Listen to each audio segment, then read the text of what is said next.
Perennial complaint of political coverage, the press decides who's a credible candidate and who is not.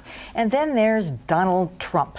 The coiffed-one was at a recent GOP event in Iowa, dropping hints that, once again, he's toying with a White House run, and that's generating plenty of coverage. But Trump is also notorious for being a loud-mouthed publicity hound. So should the media cover Trump like any other GOP candidate? I went back and looked at a couple of perennial runs. Gus Hall, the Communist Party. Harold Stassen ran 12 times. He was former governor of Minnesota. Pat Paulson ran every time from 68 to 96. He was a comedian. Lyndon LaRouche, of course, the Libertarian Party. Was it Libertarian? Something else? He's his own special. Anyway, they always got mentions. If you're on the ballot, if you're a legitimate candidate, then you get a mention. I don't think Trump is given all that much serious coverage. He's not a legitimate candidate. He's not getting serious coverage. He's an entertainer, and the media is going to cover an entertainer. I mean, that's the culture that Donald Trump is part of at this point. It isn't much different from Sarah Palin at this point. I don't see anybody covering Donald Trump as if he's a serious presidential contender.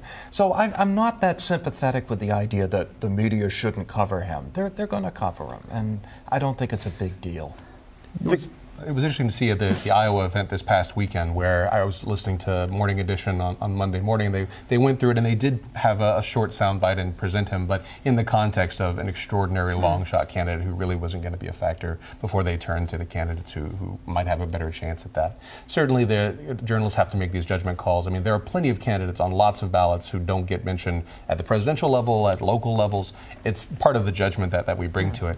I think one interesting twist is that in the last couple of cycles, we've seen more candidates, particularly folks who have contractual relationships with Fox News, who you almost seem like, even though they're a legitimate candidate, the presidential campaign is almost just marketing for the books that they sell, the mailing list that they produce, the show that they have. It's interesting that line is getting a little bit blurrier. And to the extent that Trump is getting coverage, it reflects the early nascent state of the campaign. There's really, other than some deliberation by Jeb Bush and Mitt Romney, there's not a lot of substantive decision-making that's going on. And so things that are minor disturbances in the force, like Donald Trump, who's basically a billionaire who's made himself into an internet troll on the side, are getting more coverage than they ordinarily would. I don't think there's anything wrong with news organizations saying, this guy has teased us like this before, and he's never actually done it, until he, builds an organization in Iowa or New Hampshire, until he gives us some genuine sign that he's serious about this.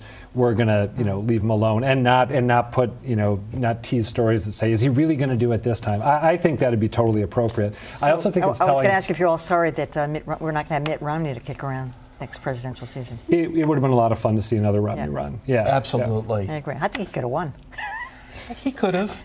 I got to make one more point about Donald Trump. It's interesting that a lot of the complaints about coverage are coming from the right. I think conservative media voices are tired of him playing this game and having him draw attention away from candidates who are maybe a little more legitimate. So, I'd say shut it down. But I guess I'm a minority.